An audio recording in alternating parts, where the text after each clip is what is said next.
स्वागत है आप सभी का हमारे एक और नए वीडियो में। अगर आप भी अलीगढ़ मुस्लिम यूनिवर्सिटी में 2026 में एडमिशन लेना चाहते हैं तो ये वीडियो जो है वह आपके लिए है। इसमें हम लोग एमयू का जो एडमिशन होगा 2026 में उसके बारे में कंप्लीट डिटेल्स में बात करेंगे। ठीक है, फॉर्म्स कब आता है, डेट्स क्या रहता है, सिलेबस क्या होगा आपका, कि एमयू एंट्रेंस से जाना है या फिर सीयूटी से जाना है, कौन सा कोर्स किस एग्ज़ाम के थ्रू आप जा सकते हैं, हर चीज़ के बारे में हम लोग बात करेंगे। पूरा डिटेल में ये वीडियो आप देखिए, ठीक है, ताकि आपका कोई भी डाउट जो है एमयू एडमिशन को लेके ना रह जाए।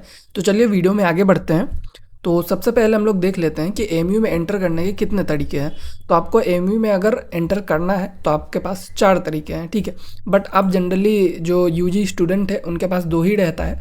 सबसे पहला है आपका एमयू का एंट्रेंस टेस्ट, ठीक है, एमयू ट्रिपल जो एग्ज़ाम होता है उसके थ्रू आप जो है मैक्सिमम कोर्सेज में इनरोल हो सकते हैं, जो कि ये अलीगढ़ मुस्लिम यूनिवर्सिटी खुद कंडक्ट करवाता है। ठीक है, ये मतलब उनका खुद का एग्ज़ाम है। तो इसमें आपको बहुत सारे अच्छे अच्छे कोर्सेज लाइक बीटेक, इसके ऊपर हमने डिटेल वीडियो भी बनाया है, उसको भी आप देख सकते हैं। बीएससी हॉन्स हो गया या फिर बीकॉम हॉन्स, बीए हॉन्स, मेजर सब्जेक्ट्स जो भी आपका मतलब जो जनरली जो भी आपका हिस्ट्री, ज्योग्राफी, पोल साइंस, हर सब्जेक्ट में आपका यहाँ पे एडमिशन होता है। बट वही है कि आपको एमयू का एंट्रेंस के थ्रू जाना पड़ेगा। ठीक है, उसके बाद आपका बीए एलएलबी या फिर क्लास 11 का जो एडमिशन होता है वो भी आपका एमयू एंट्रेंस के थ्रू ही होता है। ठीक है, तो जितने भी पॉपुलर कोर्सेस है सारे आपका एमयू एंट्रेंस के अंदर ही आ जाता है। उसका जो हमारा नेक्स्ट मोड है वो है आपका सीयूटी यूजी, जो कि एनटीए कंडक्ट करवाता है। इसके अंदर आपका कुछ बहुत ही स्पेसिफिक बीए कोर्सेस लाइक आपका हिंदी हो गया, पर्शियन हो गया, संस्कृत, वुमेन स्टडीज़ और कुछ वोकेशनल कोर्सेस, ये सब कुछ अलग अलग कोर्सेस है जो आपको सीयूटी यूजी के अंदर देखने को मिल जाता है। और कुछ बीएससी के कोर्सेस लाइक आपका बीएससी इन ज्योग्राफी, वो सब भी आपको देखने को मिलेगा। बट मैक्सिमम जो कोर्सेस हो आपका एमयू एंट्रेंस टेस्ट के अंदर रहता है। तो इस चीज़ का आप ध्यान रखिए कि अगर आपका कोर्स जो है सीयूटी में नहीं आता है तो आपको क्या करना है, एमयू का एंट्रेंस एग्जाम देना पड़ेगा।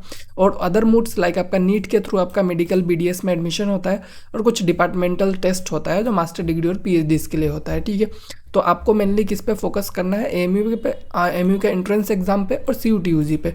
और अगर आप मेडिकल स्टूडेंट है तो आपको नीट देना पड़ेगा, इस चीज़ का आपको ध्यान रखना है। ठीक है, इसके बाद हम लोग देखते हैं एमयू का जो एंट्रेंस एग्जाम है उसका पैटर्न किस तरह का होता है। ठीक है जो भी आपके कोर्सेस है like B Tech, B Sc, B Com, B A, जो भी नॉन सीयूटी कोर्सेस है, तो उसमें आपको क्या करना है, आपका जो एग्ज़ाम होता है वो आपका ऑफलाइन मोड में होगा। ठीक है, ओएमआर बेस्ड होता है, आपका सीबीटी मोड पे एग्ज़ाम नहीं होता है। और टोटल क्वेश्चंस आपका 100 एमसीक्यूज रहता है, ड्यूरेशन आपका 2 घंटे का होगा।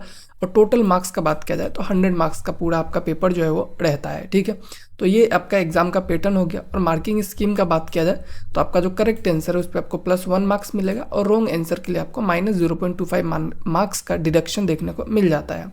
और इसका जो एग्ज़ाम का मीडियम होता है वो आपका इंग्लिश होता है मोस्टली हर एग्ज़ाम का। और कुछ 1-2 एग्ज़ाम होंगे लैंग्वेज बेस्ड पेपर्स जो कि आपका अलग अलग लैंग्वेजेस में हो सकता है। ठीक है, बट जो मेजर लैंग्वेज मीडियम है एग्ज़ाम्स के लिए तो आपका इंग्लिश ही रहता है। तो ये हो गया आपका एमयू का जो एंट्रेंस एग्ज़ाम होता है उसका पैटर्न। ठीक है, उसके बाद अगर एलिजिबिलिटी क्राइटेरिया का बात किया जाए तो एलिजिबिलिटी क्राइटेरिया क्या है आपका, तो आपका जो कोर्सेस लाइक आपका बीटेक के लिए आपका 50% एग्रीगेट पीसीएम में होना चाहिए और साथ में आपने इंग्लिश को पास किया होना चाहिए क्लास 12 में। ठीक है, एज लिमिट मैक्सिमम हर एग्जाम में आपका क्या है 24 है।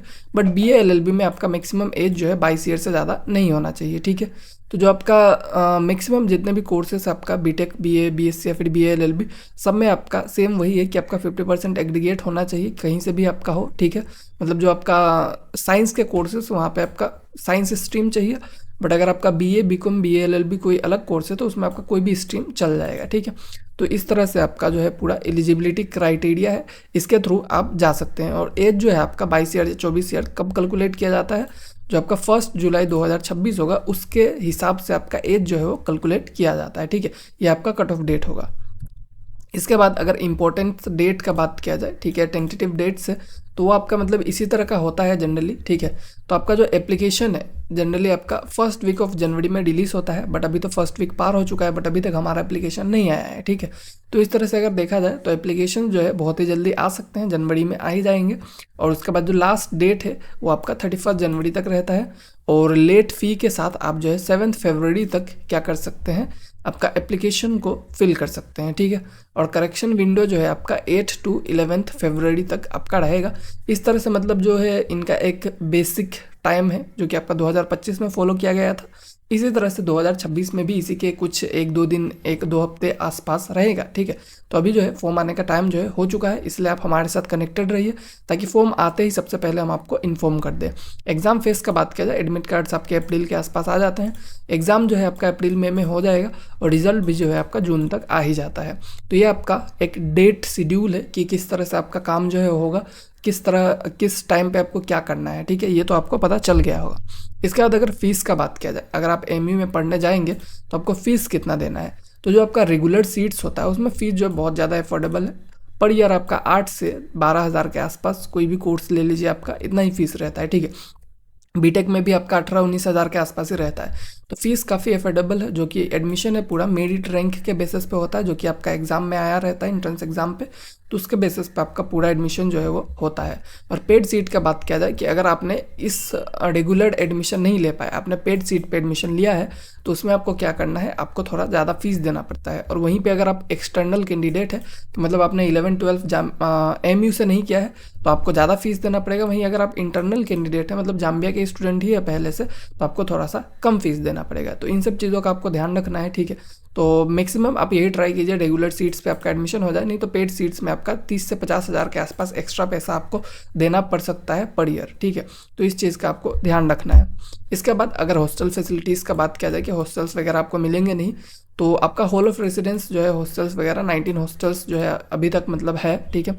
बॉयज़ गर्ल्स का अपना सेपरेट अलग अलग हॉस्टल्स होता है। कुछ फेमस है लाइक अब्दुल्ला हॉल गर्ल्स के लिए, फिर शायद हॉल बॉयज़ के लिए, ठीक है। तो ये सब हॉस्टल्स वगैरह है जहाँ पे आप मतलब आराम से आपको एडमिशन मिल सकता है। अलॉटमेंट प्रोसेस क्या है आपका, हॉस्टल जो है ऑटोमेटिक नहीं होता है एडमिशन के साथ। तो मतलब आपने एडमिशन लिया तो आपको हॉस्टल भी मिल जाएगा, ऐसा नहीं होता है, ठीक है।